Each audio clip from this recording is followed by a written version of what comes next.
Squiz Kids acknowledges the traditional owners of the lands on which we podcast, the Turrbal and Kombumerri people. Squiz Kids! It's your daily news fix. Fun, free, fresh. Hello and welcome to Squiz Kids Today, your fresh take on what's happening in the world around you. I'm Bryce Corbett. It's Monday, November 3. In Squiz Kids Today, King Tut's golden comeback. Dodgers win World Series. Kangaroos win the Ashes. And mice in space. That's what's making news, kids style. The Lowdown. Egypt's most famous boy king, Tutankhamun, made a triumphant return to the world stage this weekend when his golden casket was put back on display at a brand new museum in Cairo. King Tut, as he's known, is probably the best known Egyptian mummy in the world. His carefully embalmed and preserved body lying inside a traditional golden funeral mask and coffin that is renowned around the world. In ancient Egypt, when kings died, they were mummified and placed inside elaborate sarcophagi, which is a fancy sort of a coffin, and then placed inside enormous tombs, sometimes deep inside pyramids.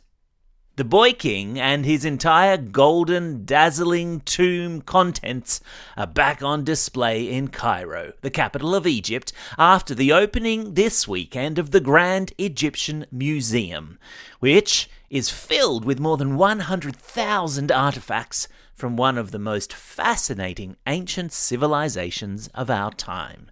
I can't wait to get there and see it for myself. And closer to home, folks in Queensland were once again in clean-up mode yesterday after a massive supercell weather system brought golf ball-sized hail to Toowoomba and surroundings just to the west of Brisbane. More than 2,500 homes were still without power yesterday morning after the massive thunderstorm rumbled through the state on Saturday evening. Hot days followed by southerly busters. Fair to say, we're in definite summer mode.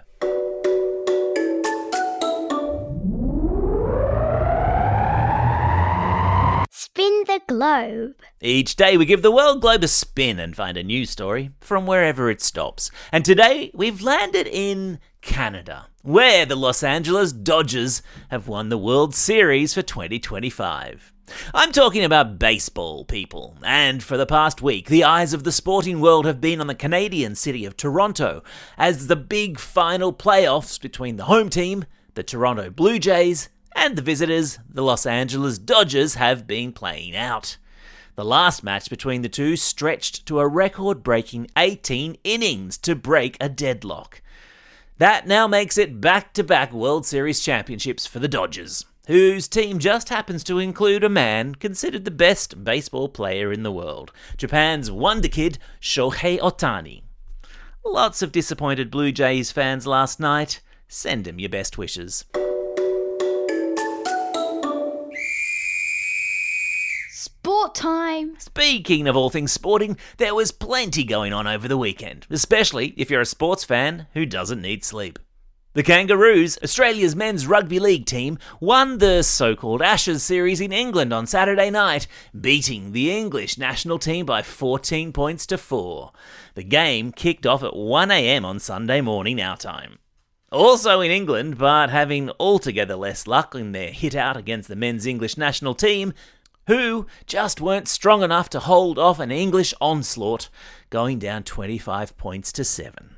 While here at home, things are hotting up in the AFLW, with Carlton, Port, Gold Coast, Essendon, North Melbourne and the Brisbane Lions among the winners in the first game of the final series over the weekend. Can the North Melbourne Kangaroos win back-to-back premierships? The grand final is only 3 weeks away now, and the Roos have now won more games in a row than any other professional team in the sport. So you'd have to say they're going in favourites.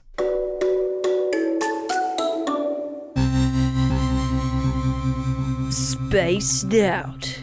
Is it just me, or do you also find it amazing that even as you listen to this podcast, there are humans on space stations above our heads, 250 kilometres up in the sky, in orbit around the Earth.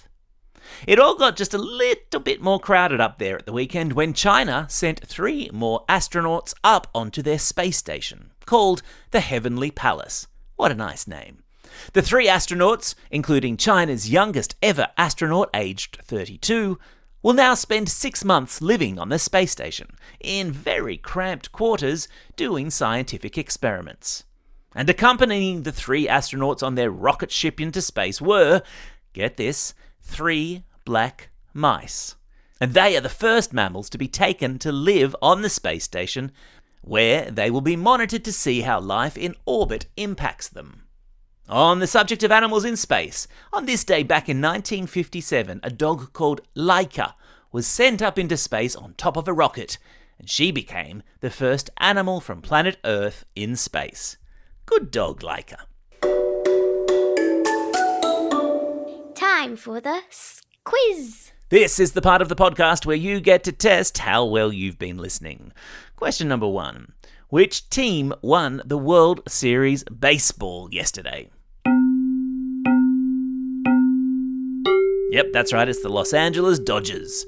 Question number 2. In which country has a new museum just opened showing off King Tut's golden burial tomb? Yes, that's right, it's Egypt.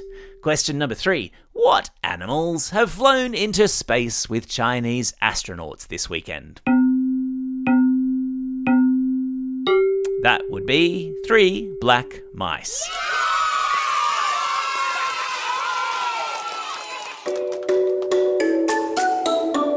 Shout-outs. It's Monday, November 3. Today is the birthday of Aussie cricketer Elise Perry. Happy birthday, Elise.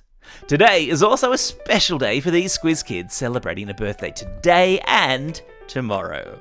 Emma from Wentworth Point, Georgiana from Exeter, Zara from Oran Park, Rianne from Perth, Lucy from Adelaide, Jacob from Pimble, Tate from Curry Curry, Alice from Fig Tree Pocket, Evie from North Ryde, Yarni from Illawong, Prisha from Vermont South, Alessi from Toorak, Nikki from Wee Jasper, and Jack from Riverview. And belated birthday shout-outs go to Victoria from Peakhurst, Samarjeet from Marsden Park, Jack and Evelyn from Sydney, Louis from Lugano, Nathan from Riverwood, Jake from Exeter, Bo from The Gap, and Prajna from Oran Park. And today's classroom shout-outs go to Class 6M with Miss Nunez and Mrs. Lagutza at St. Joseph's Catholic Primary School in Riverwood, to Class 4MR with Mrs. Randell at Redlands College in Wellington Point, to Class 3B with Mrs. Beck at Milton State School, and to all the students at Tyab Primary School.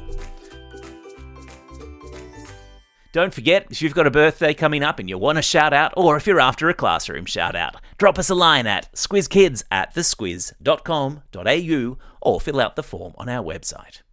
Well, that's all we have time for. Thanks for listening to Squiz Kids today. We'll be back again tomorrow with the 4th episode of our Planet Warriors series, where we'll be going deep underground to meet Rocky, the super-connected superhero of a type of renewable energy that is bubbling away under our feet even as we speak. In the meantime, get out there and have a most excellent day. Over and out.